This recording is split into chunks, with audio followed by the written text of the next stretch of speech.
Bonjour Benoît, merci de nous recevoir aujourd'hui. Bonjour Marie-Laure et bienvenue au CESR. On vous suit?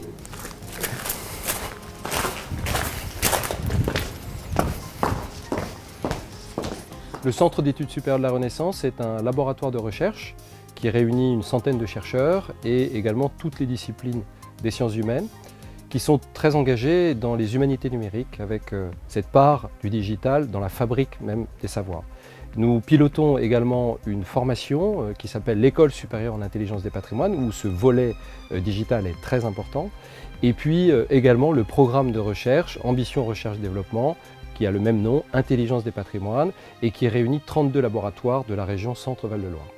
Alors maintenant, je vous propose d'aller à la rencontre de l'équipe du programme Intelligence des patrimoines pour découvrir le projet de recherche sur le château de Montargis.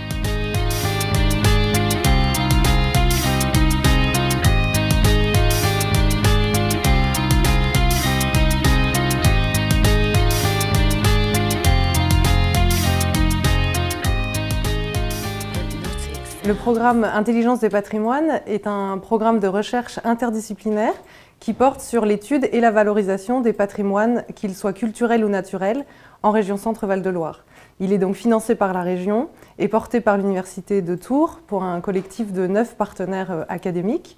C'est un réseau de 360 chercheurs, plus de 140 projets fédérés et donc une équipe de coordination d'une vingtaine de personnes qui vient en appui aux chercheurs à la fois pour concevoir de nouveaux projets de recherche interdisciplinaires, mais aussi pour élaborer des projets de valorisation que nous allons proposer au grand public par l'intermédiaire principalement des sites patrimoniaux régionaux. L'équipe du programme Intelligence des patrimoines est principalement composée de 2 pôles, un pôle de médiation scientifique et de gestion de projet, qui accompagne les chercheurs dans la définition de projets de valorisation grand public, et puis un pôle numérique composé d'ingénieurs informatiques de haut niveau, qui accompagne nos chercheurs plutôt dans la collecte et la structuration des données scientifiques.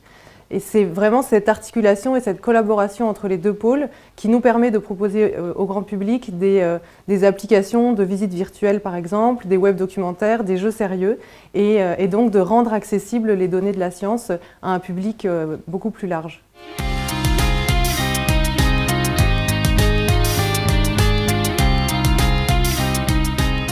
Le travail de Cyril s'intègre parfaitement bien dans le programme ARD Intelligence des patrimoines. C'est un dispositif doctoral CIFRE avec un partenariat public-privé qui a l'originalité de mêler la recherche fondamentale avec la recherche pratique et d'intégrer les sciences digitales avec les sciences humaines. Alors pour Cyril, c'est tout à fait innovant et ça lui permettra, à partir de cette reconstitution du château et de ses jardins, d'ouvrir de nouvelles perspectives professionnelles. Mes recherches portent sur la cour de Renée de France à Montargis. Renée de France, c'est une princesse royale, née en 1510 à Blois. C'est la fille du roi Louis XII et de la reine Anne de Bretagne. Elle va devenir l'épouse du duc de Ferrare, va vivre pendant 32 ans en Italie du Nord, puis, au moment de son veuvage, revient sur ses terres de Montargis et s'installe au château. Le château royal de Montargis est un château dont on ne connaît pas très bien les origines, mais qui s'est développé sans doute au XIIIe siècle sous le roi Philippe II Auguste. Il a eu ensuite plusieurs phases de développement et de transformation, notamment sous Charles V au XIVe siècle. Et puis, Renée de France, au XVIe siècle, est venu l'embellir de vastes jardins. Après Renée de France, le château est la propriété des ducs d'Orléans. Il subit plusieurs phases de réaménagement, de transformation, des bâtiments sont détruits. Et puis, au début du XIXe siècle, ce château est démantelé par un entrepreneur qui décide de vendre ses matériaux comme si on vendait des pierres dans une carrière. Mon travail de recherche porte sur le XVIe siècle, au moment où le château est occupé par la cour de Renée de France. La cour, c'est mon objet d'étude, ça fait référence à 2 éléments, au moins.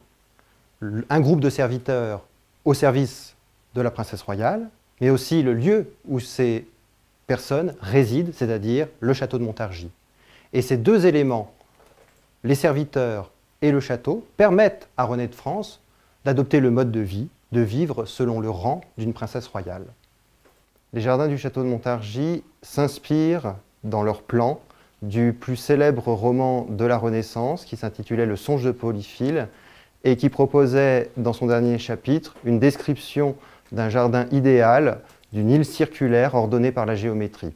On retrouve ce plan de l'île de Cythère, décrite donc dans ce roman, à Montargis.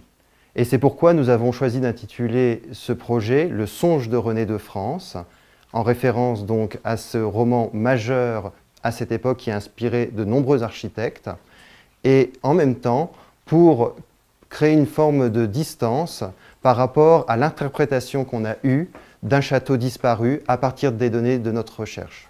Le projet se compose de 2 étapes. La première, de modéliser en 3 dimensions virtuellement le château et les jardins à la Renaissance, au XVIe siècle. Et la deuxième étape, d'intégrer donc la réalisation de la maquette 3D à des applications numériques pour de la médiation culturelle et scientifique.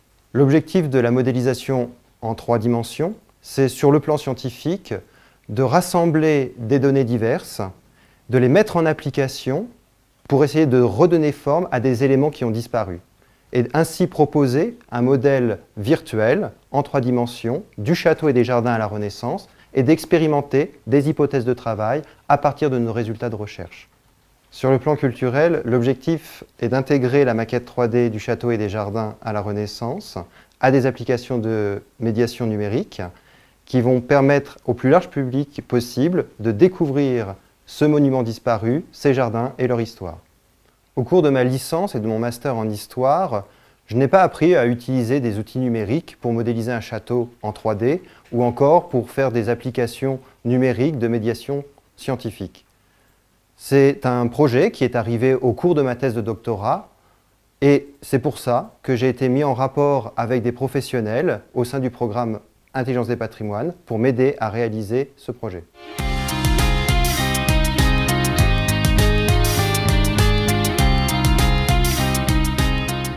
Dans un premier temps, pour ce projet, j'ai fait mon travail d'historien. C'est-à-dire que je me suis interrogé sur ce château, ces jardins au XVIe siècle, et je suis allé rechercher des informations dans les archives, dans les livres en bibliothèque. J'ai analysé les informations que j'ai retrouvées et j'ai interprété ce que j'avais retrouvé, les résultats de mes recherches. La principale source sur le château de Montargis et ses jardins au XVIe siècle, ce sont les représentations de Jacques Androuet du Cerceau, qu'il a publiées notamment dans Les plus excellents bâtiments de France, qui est un ouvrage qui rassemble beaucoup de présentations de châteaux royaux importants pour l'époque, dans lequel donc, il a intégré Montargis.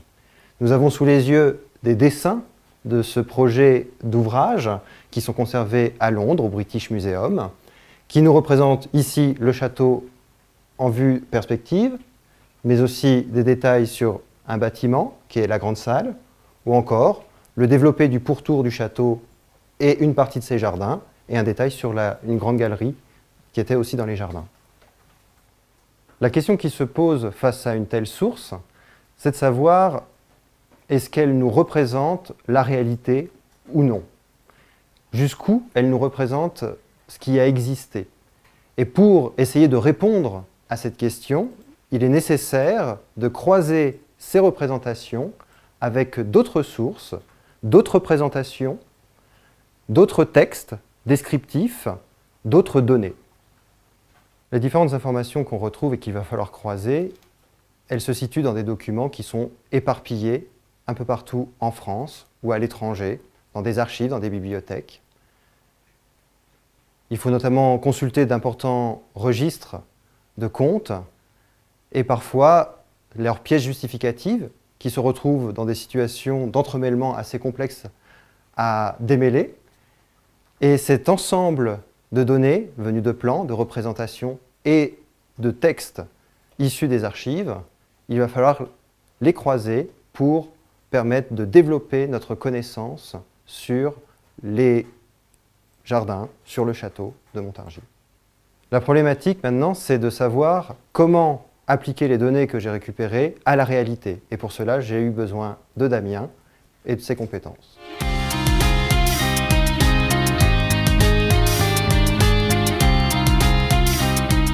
En tant qu'archéologue, j'ai une expérience de terrain qui me permet de confronter les données, le passé, à la réalité. Et c'est dans cette perspective que j'ai essayé d'aider Cyril, d'aider le projet, afin de relever la réalité physique du terrain.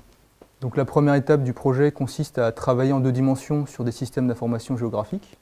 Donc on va repartir de la réalité avec le parcellaire actuel, ainsi qu'un modèle numérique de terrain obtenu grâce à l'IGN.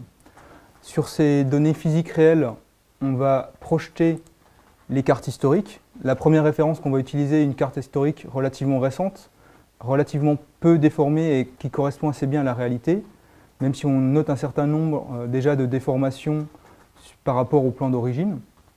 Puis dans un deuxième temps, on va s'appuyer sur cette carte historique et aussi sur la topographie qu'on garde en fond pour reprojeter le plan le plus ancien, celui du XVIe siècle, le plan de Ducerceau, qui pour le coup accuse un certain nombre de déformations, notamment qu'on constate ici au niveau des tours et dans la partie nord-est du château où là il y a vraiment une grosse déformation, ainsi que le jardin qui n'est plus du tout la représentation assez parfaite qu'on voit sur le plan d'origine. Donc dans un deuxième temps, une fois obtenues les données en 2 dimensions géoréférencées, on projette ces informations en 2 dimensions en 3 dimensions pour observer comment se comporte le plan avec le terrain en 3D, ce qui nous permet d'une part d'observer la position approximative des bâtiments qui ont aujourd'hui disparu, mais aussi de constater des transformations du relief dans le temps, entre la période de la Renaissance et la période actuelle, ce qui pose un certain nombre de questions sur la position du jardin et la taille du jardin par rapport à ce qu'on considérait être les limites physiques matérialisées de ce jardin dans le terrain actuel. Donc dans un troisième temps, on va enrichir cette visualisation 3D avec un certain nombre d'éléments numérisés sur le terrain, c'est-à-dire, comme vous pouvez le voir, les bâtiments qui ont été scannés ici avec un scanner laser terrestre qui donne des références de certains éléments encore en place actuellement, et également aussi des données archéologiques sous forme de données géoradar qui permettent de relever le bâti encore existant mais qui est situé sous le sol actuel. Notamment ici, on voit le donjon du château. Ces données géoradar permettent de confronter la projection des plans anciens avec la réalité de ce qui existe encore sous le sous-sol pour vérifier si effectivement ces plans correspondent à peu près en termes d'emplacement des bâtiments à ce qu'on peut encore retrouver dans le sous-sol du château. On constate donc que Jacques-Androuet Ducerceau a conservé une vision idéale de son projet de jardin, puisqu'il y existe un décalage entre son plan et le relevé de la réalité. Il était donc essentiel de passer par cette étape pour arriver à modéliser au plus proche de la réalité historique. Maintenant, nous allons pouvoir modéliser le château, ses jardins, le terrain, son environnement, et cela se fait avec l'aide de Johan. Donc pour cette étape de modélisation, on va procéder avec une méthode qu'on peut qualifier de méthode en entonnoir, c'est-à-dire qu'on va commencer par modéliser à large échelle et ensuite apporter davantage de précision, et donc par étapes, et à l'issue de chaque étape, venir valider scientifiquement et techniquement le résultat de modélisation. Donc pour être un petit peu plus précis, la première étape va consister à récupérer les différentes données qui ont été acquises, donc comme l'ont précisé Damien et Cyril précédemment, pour pouvoir concevoir l'environnement, le terrain autour du château de Montargis. Sur ce terrain, on va ensuite venir poser des éléments très simples en 3D, des rectangles et des cubes, qui vont symboliser les différents éléments de bâti du château, et qui vont permettre de valider le positionnement du château dans son environnement. On va pouvoir maintenant préciser le modèle en apportant des détails et ainsi arriver à un modèle 3D optimal du château de Montargis. Donc à partir du modèle optimal que l'on a ici, on voit qu'on a un modèle qui est complètement gris et on ne peut pas dire par exemple tel élément 3D correspond à tel matériau. Donc pour cela, on va exécuter une tâche de texturing, donc pour venir préciser ces matériaux. Enfin, la dernière étape a été d'importer les différents végétaux pour composer les jardins du château. Historiquement, dans les jardins du château royal de Montargis, il y avait une quantité très importante de végétaux, et à modéliser, ce serait quelque chose de quasiment impossible d'avoir des centaines de végétaux, ça consommerait beaucoup trop de ressources. En effet, le travail de modélisation il est considérablement contraint par ce qu'on souhaite en faire. Ici, on souhaite effectuer une application de visite virtuelle qui va être effectuée sur le web et qui va être effectuée en temps réel. Par opposition au précalculé, c'est-à-dire que tous les calculs qui vont être faits pour afficher donc, les différents éléments 3D vont être faits en temps réel, donc en direct, pendant l'exécution de l'application. L'optimisation est effectivement une contrainte technique que l'on a pu rencontrer. On a également été, au cours de ce projet, soumis à des contraintes scientifiques. Et je vais laisser Cyril poursuivre sur cette partie-là. L'une des difficultés de ce projet, c'est aussi la qualité des informations délivrées par les sources historiques. Et c'est notamment le cas ici pour cet élément architectural des murs du jardin. Les infographistes en 3D m'ont demandé d'apporter des précisions car ils le trouvaient relativement imprécis dans sa représentation. La première étape a été de préciser donc la forme de ces merlons en recourant notamment aux formes architecturales connues de cette époque et puis expérimenter leur implantation dans le jardin avec les infographistes selon les proportions indiquées par Jacques-Androuet du Cerceau. Nous avons donc à la fin des éléments assez monumentaux qui étaient structurants pour le jardin et que nous avons expérimentés dans le cadre de ce projet. Notre résultat, c'est cette forme de merlon qui faisait à peu près 10 mètres de large, 2,50 m de haut, et cette forme, ces proportions, respectent les informations données par Jacques-Androuet du Cerceau. Le problème, c'est qu'aucune autre source, aucune archive ne nous décrit ces merlons, à part Jacques-Androuet du Cerceau, qui, on l'a vu, a tendance à un peu idéaliser les représentations des formes architecturales du château à Montargis. On s'interroge donc sur l'existence réelle de ce type d'éléments qui étaient très structurants pour le château, pour le jeu de perspective sur le château et son environnement depuis les jardins. Une fois qu'on a modélisé le merlon, se pose la question de sa réalisation. Est-ce qu'il a existé vraiment sous cette forme? Et ça, avec le numérique, on a pu essayer d'expérimenter cette forme sur les jardins.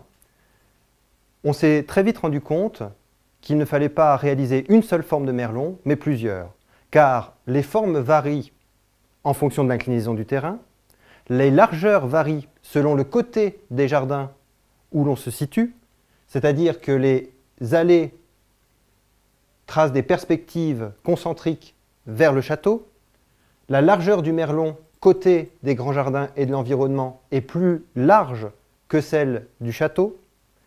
Il a donc fallu adapter la largeur en fonction de l'endroit où on positionnait le merlon. Au sujet des labyrinthes, Jacques-Androuet du Cerceau nous a proposé au moins 2 formes de merlon et le numérique nous a aidé à en sélectionner une qui pouvait correspondre à une largeur de 20 mètres qui correspondait donc à celle des labyrinthes. Mais là, le numérique a été utile pour expérimenter la forme, les proportions et vraiment positionner, appliquer ces éléments d'architecture au jardin.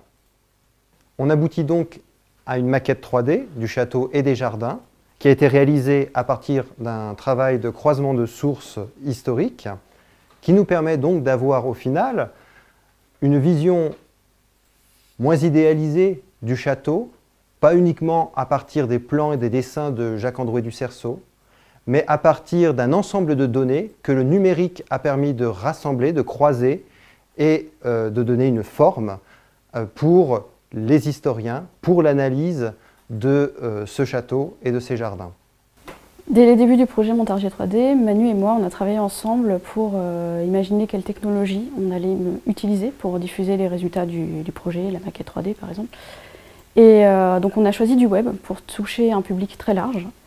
Mais on a aussi utilisé une technologie très particulière qui s'appelle le Looking Glass. Et cette technologie-là, on va l'utiliser pour organiser des événements culturels ponctuels où on serait présent pour expliquer l'histoire du projet. Sur le web, on aura donc une visite virtuelle du château de Montargis et de ses jardins avec des points d'intérêt qui vont nous en apprendre plus sur l'histoire de ce projet. Et on aura une seconde expérience sur un écran à effet hologramme qui s'appelle donc le Looking Glass. Et on a vraiment voulu avoir 2 expériences qui se complètent et donc sur cette deuxième expérience, on va avoir un rapport complètement différent à la maquette 3D du château et de ses jardins puisqu'on va pouvoir manipuler avec du tactile cette maquette et puis être accompagné de l'avatar de Jacques-Androuet du Cerceau qui va nous expliquer un peu ce projet unique. Donc le Looking Glass, c'est un écran volumétrique qui permet de faire des effets d'hologramme Donc au lieu d'avoir un rendu en 2D comme on l'a sur un écran classique, ici on l'a dans un rendu 3D comme si on pouvait voir l'objet en vrai. Et ça fonctionne avec plusieurs rendus superposés les uns aux autres et qui demandent une machine de calcul assez puissante pour pouvoir faire environ 48 rendus différents au lieu d'un seul. Ici, le Looking Glass fait une 3D différente de ce qu'on peut trouver habituellement au cinéma ou sur un simple paquet de céréales, qui est ce qu'on appelle de la 3D stéréoscopique. Donc habituellement, on fait simplement 2 rendus, on les superpose l'un à l'autre et les yeux font le travail pour avoir cet effet 3D. Ici, on prend 48 points de vue différents autour de notre objet et le Looking Glass va calculer une image en 3D comme si l'objet était devant nous et ce qui donne cet effet d'hologramme. Ici, on a un prototype qui nous permet de manipuler des machines de Léonard de Vinci et qui nous permet de constater les limites de l'écran et des capteurs qu'on utilise. Et ça nous permet ensuite de mieux définir nos attentes vis-à-vis du projet, d'autres projets comme Montargis 3D, pour ainsi redéfinir les interactions, le matériel qu'on va utiliser, mais également définir aussi les contraintes qui vont être liées à la modélisation. Le projet Montargis 3D s'inscrit dans la saison culturelle des 500 ans de Renaissance en Centre-Val de Loire. Et dans ce cadre, nous avons développé un site web interactif qui s'appelle le Renaissance Transmedia Lab, que vous pouvez retrouver en ligne. Il s'agit d'un atelier numérique sur lequel sont présents l'ensemble de nos applications de médiation grand public qui sont liées à la Renaissance. Et donc Montargis 3D y a évidemment une page dédiée. Ce projet permet à la fois de montrer le renouvellement des pratiques de la recherche en histoire, très en lien avec la recherche en informatique, mais aussi de montrer l'ouverture possible de la recherche vers le grand public et cette articulation très riche entre les sciences historiques, les sciences du numérique et les sciences de la médiation.